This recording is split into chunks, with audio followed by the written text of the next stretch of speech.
ปลาเมนูเด็ดครับพี่น้องใส่ใบผักกระแยงใส่ไข่มดแดงแม่เป่งใส่ใบกะเพรานะครับนี่ครับปลากระแยงกับปลาคอไข่หอมๆนะครับที่พอบนทรงปลามาให้นะครับเป็นวันแง่เลยแม่กระทรงเห็ดมาให้นะครับโอ้เดือดหลายอย่างครับนี่ครับเมนูมันนี่โอ้เอาลงไปนะครับพี่น้องดูสีสันน่าแซ่บน่าแซ่บ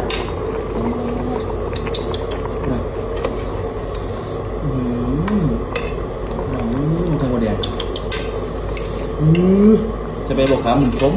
ใส่หมดแดงพร้อมนะครับหัวปลาคอใหญ่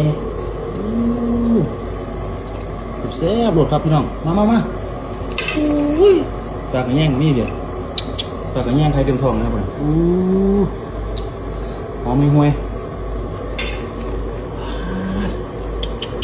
ใช่ละไข่ปลาเดี๋ยวไข่ปลาคอใหญ่เดี๋ยว